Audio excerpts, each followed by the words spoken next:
I am welcoming you all of them to my channel. Today I am going to talk about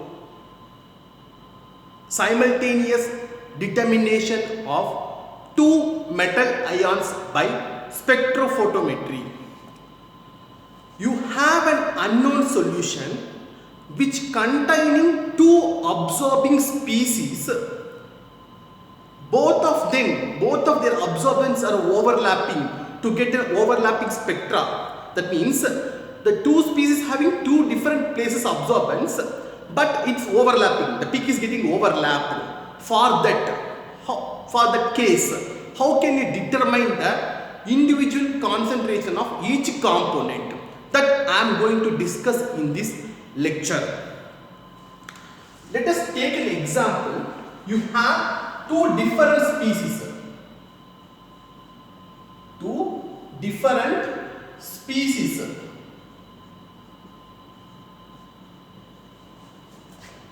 A, X and Y maybe. Both of them are absorbing, two different absorbing species. Two different absorbing species which are X and Y. Both of them are absorbing and it is giving an overlapping spectra. What does it mean, overlapping spectra?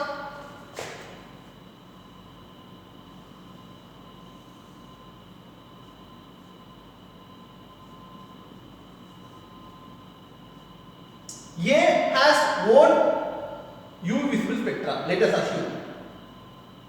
And X, another species, another species Y has absorbing a different region. But you can see that one, this may be due to X and this will be Y.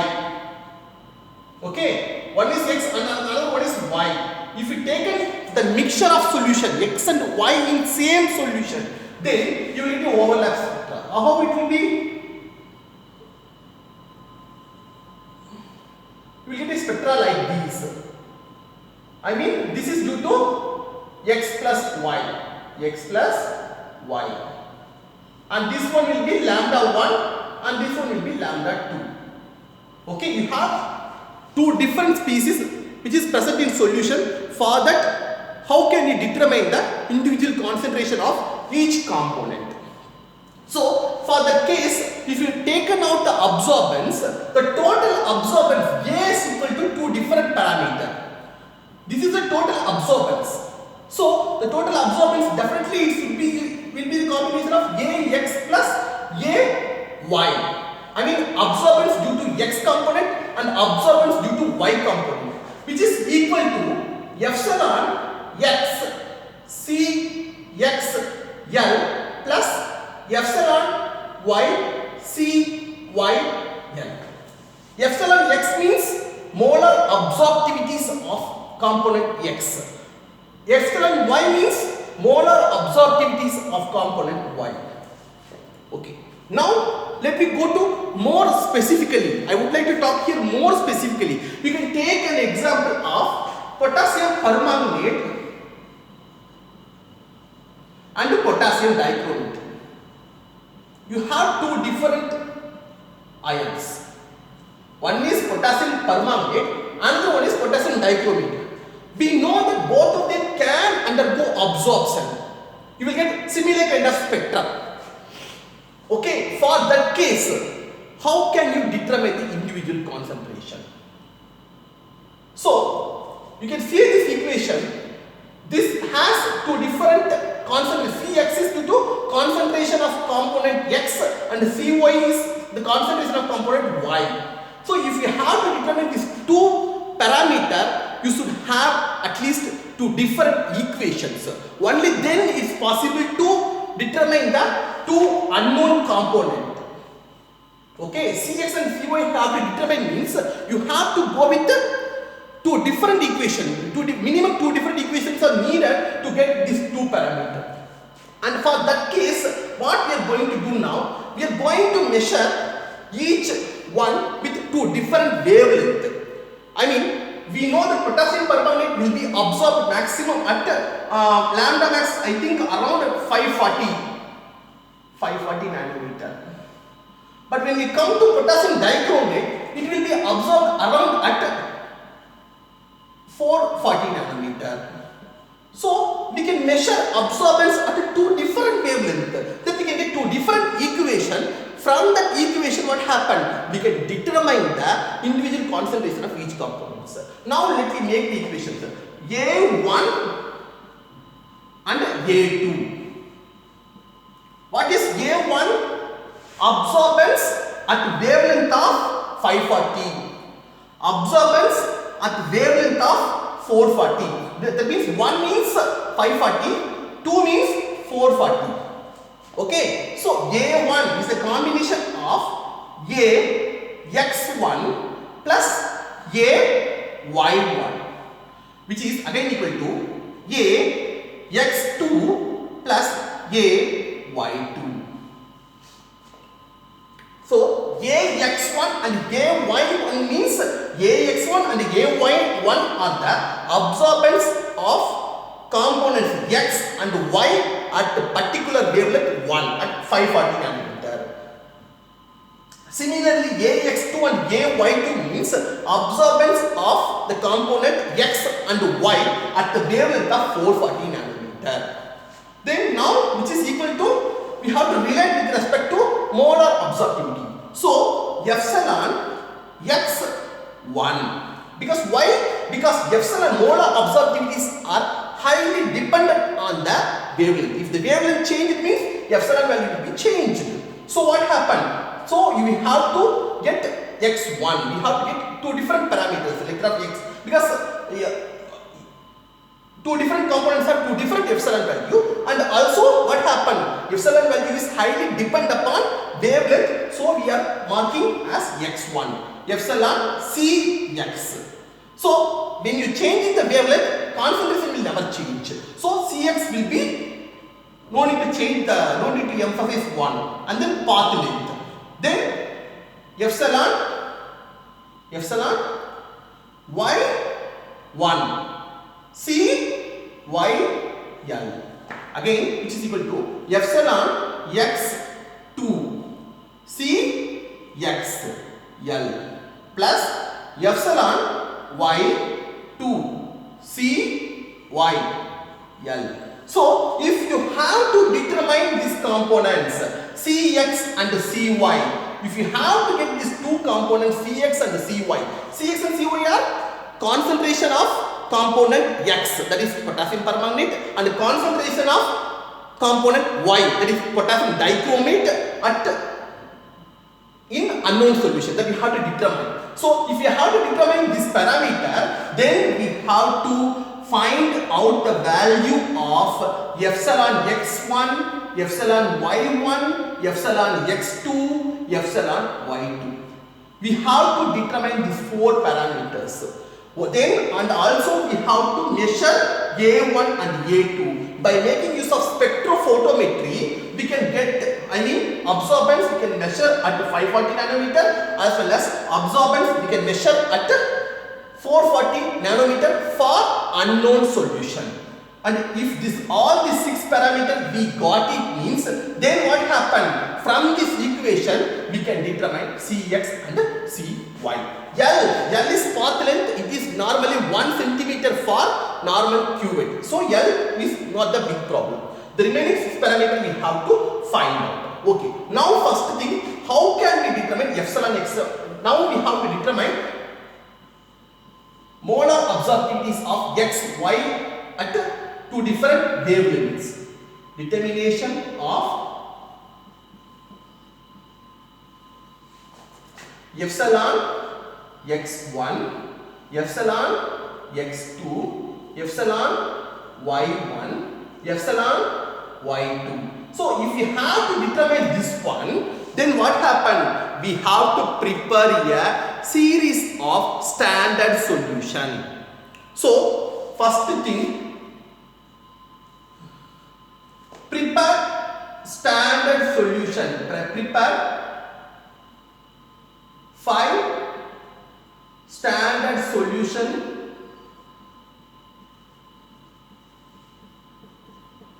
of potassium permanganate. Prepare 5 standard solution of potassium permanganate in the concentration range of 1 to 5 into 10 power minus 4 molarity. So maybe what happened, we can prepare like that of a stock solution. We can prepare a bulk stock solution. From the stock solution, we can prepare 5 different concentration of standard solution of potassium permanganate. That is the first step. Then similarly, we need to prepare potassium dichromate solution also. Prepare 5 different standard solution of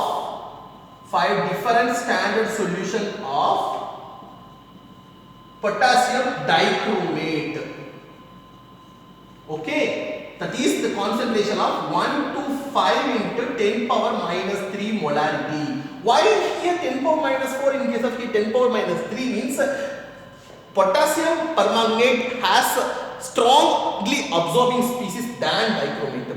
So what happened? Automatically it has very high epsilon value. That's why what happened? We are preparing at a very low concentration compared with the potassium dichromate. Then now what can we do? We can select wavelength. We can select wavelength. Select wavelength 540 nanometer. You just select wavelength. You just select 540. You just select wavelength 540 nanometer in calorimeter. Then what happened? You can measure absorbance for. You can measure absorbance for potassium permanganate solution. Why 540 nanometer? I already said that one. 540 nanometer is the lambda max of potassium permanganate. 440 nanometer is the lambda max of potassium dichromate. Okay. Select wavelength of 540 nanometer. Then measure absorbance of each of the 5 standard solution of potassium permanganate and potassium dichromate. For both cases, I mean at 540 nanometer, you have to measure absorbance of both potassium permanganate as well as potassium dichromate. That means 10 standard sample. All the 10 standard sample you have to measure absorbance at 540 nanometer. You have to repeat the same procedure at the wavelength of 440 nanometer also. Select wavelength 440 nanometer, which is the maximum absorption for potassium dichromate. Measure A of each of the 5 standard solution of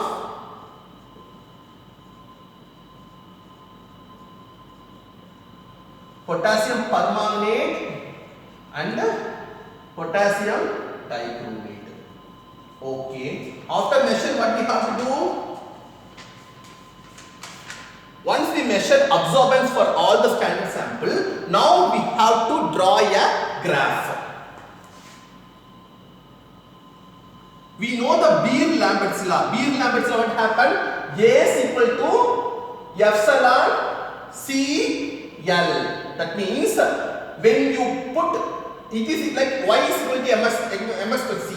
C, concentration in x-axis and absorbance in y-axis, you will get a slope of epsilon. Molar absorptivities can be determined if you plot a graph of concentration in x-axis and absorbance in y-axis, you can get the slope value of epsilon. So, for example, at 540 nanometer, what happened? You have absorbance lambda, you got yes, you will get a straight line, and also you will get another straight line for potassium dichromate, potassium permanganate, potassium dichromate. So you have 5 different standard sample, so you will get 5 different points. 5 different standard samples. So you have 5 different points in each line. So total you have 10 points. 10 absorbance values you can obtain from the spectrophotometer. So now you have 10 points. Okay. What happened if you take a slope?